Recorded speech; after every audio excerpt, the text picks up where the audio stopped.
السلام عليكم. كاين بزاف ديال الخير والثروات الغير المحدودة اللي دايرة بيك من قاع الشويه والنواحي. غير حل عينيك وغادي تشوف هاد الكنز اللي كاين وسط منك، بحال الا عندك منجم ديال الذهب في الداخل ديالك. تقدر تاخد منه كل ما تحتاج باش تعيش حياة فيها السعادة والرفاهية.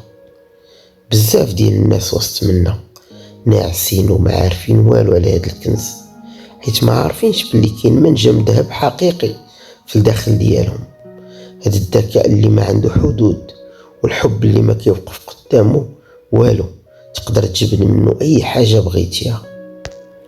تخيل معايا عندك قطعة ديال الفولاذ من الحديد القوي، الا كانت مغناطيسية تقدر تهز 12 مرة ديال الثقل ديالها، ولكن إلا حيدتي ليها هذيك القوة المغناطيسية ما تقدر تهز حتى ريشة. نفس الشيء بالنسبة للناس، كاين جوج ديال الأنواع من البشر. أولا الشخص المغناطيسي هو اللي عامر بالثقة والإيمان، كيعرف راسو إمتى يربح إمتى ينجح في حياته. وكاين ثانيا الشخص اللي فاقد المغناطيسية، هو اللي عامر بالخوف والشكوك وانعدام الثقة. باللي كتجي الفرصة كيقول نقدر نفشل، نقدر نخسر فلوسي، الناس غادي يضحكوا عليا. هاد النوع ما كيوصل لوالو وما كيمشي حتى لبلاصة، حيت خايف يزيد للقدام. في رأيك شنو هو السر الكبير في التاريخ البشرية؟ واش كيسحب لك هو الطاقة الذرية ولا السفر بين الكواكب؟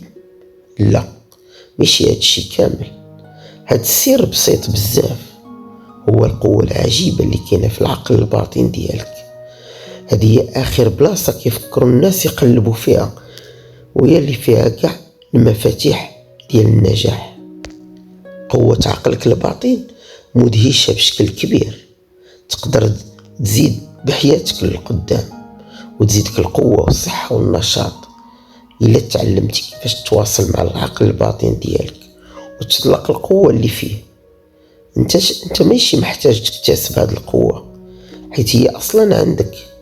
اللي خاصك هو تتعلم كيفاش تخدمها وتفهمها باش تطبقها في حياتك. وإلا تبعتي الطرق البسيطة اللي غنعطيك في هذا الفيديو، غادي تولي عندك معرفة وفهم جديد، وغادي تحس بواحد الإلهام كيعطيك طاقة باش تحقق أحلامك. قرر من دابا أنك ترجع حياتك أحسن، كبر وأغنى من قبل. داخل ديالك كاينه حكمة وقوة كبيرة كتسناك غير تكتشفها. بدا دابا تفهم إمكانيات عقلك الباطن وغادي تشوفها كتحقق في الواقع ديالك.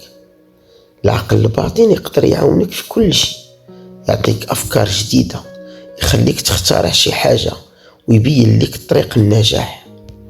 هذا الذكاء اللي في الداخل ديالك غادي يفتح لك بيبان ديال الإبداع، خاص غير تعطيه القيمة ديالو.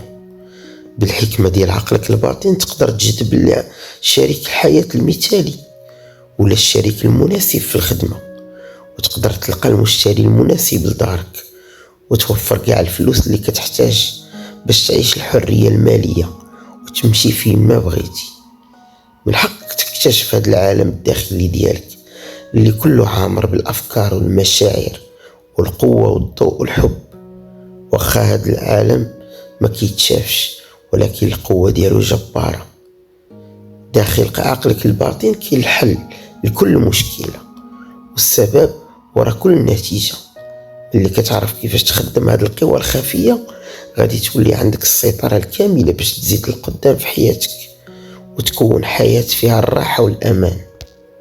شفنا بزاف في حياتنا، بزاف ديال الناس اللي خرجوا من حالات اليأس والعجز بفضل قوة العقل الباطن، ورجعت ليهم الحيوية والصحة والنشاط. كاين اللي داخل ديالك واحد القوة علاجية كتقدر تداوي العقول المشوشة والقلوب المحطمة.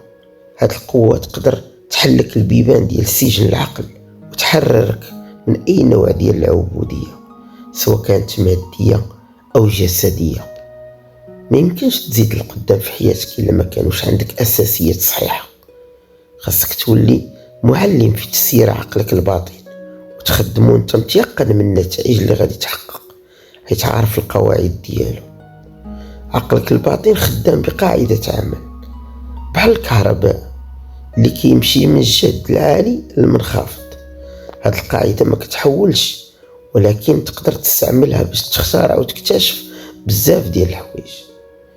نفس الشيء لعقلك، كاع التجارب والاحداث اللي كدوز منها هي مجرد ردود فعل ديال عقلك الباطن على الافكار ديالك. ودير في بالك ديما باللي ماشي الحاجه اللي كتامن بها هي اللي كتعطيك النتيجه، ولكن فعل الايمان في حد ذاته وسط عقلك هو اللي كيقضي الغرض. حبس من الثقه في الخرافات والافكار الغالطه والمخاوف ديال البشر، وبدا تامن بالحقائق الابديه اللي ما كتبدلش.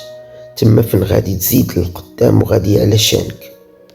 العقل الباطن كيتحكم في 95% من التصرفات ديالنا وحياتنا. ملي كنتحكموا في المعتقدات ديالنا كنرجعوا السيطرة على حياتنا كاملة. احسن طريقة باش تفهم كيفاش خدام عقلك هي تخيلو بحال شي جردة وانت هو الجارديني، وطول النهار وانت كتزرع في النباتات اللي هي الافكار ديالك في العقل الباطن. داكشي اللي زرعتيه على حساب طبيعة تفكيرك هو اللي غادي تجنيه في الاخر على شكل واقع في صحتك، خدمتك ومحيطك. ملي كتبدا تفكر بطريقة صحيحة وزوينة وكتزرع افكار فيها السلام والانسجام والايجابية، العقل الباطن ديالك كيتجاوب معاك بواحد القوة خارقة وكيبدا يوفر لك ظروف ديال الحياة واعرة. غير تبدا تتحكم في طريقة تفكيرك غادي تولي خدام مع واحد السلطة مطلقة اللي كتحكم في كل شيء. بزاف ديال الناس كيحاولوا يبدلوا الظروف الخارجية بحال المشاكل والنقص والصداع اللي داير بهم، ولكن هاد الشيء ما كينفعش الا ما بدلوش السبب اللي كاين لداخل. باش تحيد الروينة وعدم الانسجام في حياتك خاصك تبدل الطريقة باش كيهضر عقلك الواعي مع عقلك الباطن. خاصك تولي تقدر تسكت دوك الاصوات الداخلية اللي ما عندها عقل، الخوف والشك، وتجاوبها بكل ثقة باش ترجع الهدوء لعقلك. هذا المثال هو اللي غادي يخليك تفهم الفرق بين عقلك الواعي والباطن. تخيل عقلك الواعي هو الكوموندو، هو القبطان اللي واقف فوق السفينة كيعطي الأوامر، وعقلك الباطن هو الخدامة اللي لتحت في غرفة المحركات. هنايا الخدامة ما كيشوفوش فين غادي السفينة، هما غير كينفذوا الأوامر اللي كتوصلهم من الفوق بشكل تلقائي. وإلا الكوموندو أعطى أوامر غلط بناء على خريطة أو بوصلة غلط، السفينة غادي تضرب في الصخور والخدامة ما يقدروش يناقشوا حيت هو الشاف. نفس الشيء عقلك الواعي هو السيد السفينة ديالك اللي هي جسدك وعلاقاتك، وعقلك الباطن كينفذ أي حاجة كيشوفها. عقلك الواعي حقيقة، عقلك الباطن ما كيهتمش فين غادي، هو غير كينفذ الأوامر اللي كتعطيها ليه أنت بأفكارك. عقلك الباطن ما كيدخلش معك في نقاش وما كيقولش لك لا راك غلط، هو بحال الخدام المطيع، أي حاجة قلتيها ليه كينفذها بالحرف. إلا بقيتي كتقول أنا ديما كننسى السميات، عقلك الباطن غادي يحيد لك ديك السمية من الذاكرة حتى وانت محتاجها، حيث هي هذه التعليمات اللي عطيتيه. عقلك الباطن أداة واعرة بزاف، ولكن خصك تتعلم كيفاش تسوقها وتوجهها باش توصل للحياة اللي كتحلم بها. كاين واحد المثال كيبين قوة البرمجة. واحد العائلة كانت ديما كتقول حنا ضروري كيضربنا البرد في شهر 6، وفعلا بقاو 20 عام هما على هذا الحال. علاش؟ حيت عقلهم الباطن سجل هذا الشيء كأنه قانون ما عمرو يتبدل. وملي بدلوا هاد الهضره الخاويه وبداو كيعطيو لعقلهم صور جديده ديال الصحه والقوه، هنا السحر فين وقع.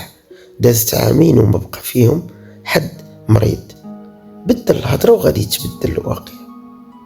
ما تقولش ما قدرتش وما عنديش، حيت ملي كتقول ما عنديش باش نشري هاد الطوموبيل ولا هاد السفر غاليه ليا، عقلك الباطن كيدير خدمته باش يخليك فعلا ما عندكش، كيسد عليك كاع الابواب حيت انت اللي امرتي بالفقر.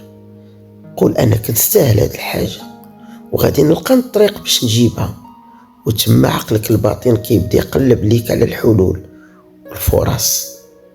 عقلك الباطن كينفذ لك الذوق ديالك بالتدقيق حتى في ابسط الحوايج.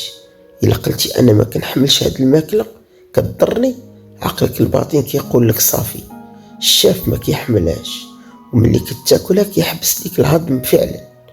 نفس الشيء الا قلتي القهوه غادي تطير عليا الناس، غادي تبقى فايق حيت عقلك الباطن كيسهر معاك باش يطبق الامر ديالك اللي قلتي ليه.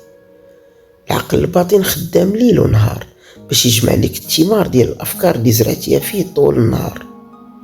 ايوا انت دابا اختار مزيان شنو تزرع. في بلاصه انا عييت قول انا كنت شارجه بالطاقه الايجابيه، وفي بلاصه تقول مثلا الحال والوقت ناعسه قول الرزق موجود وانا غادي نوصل ليه.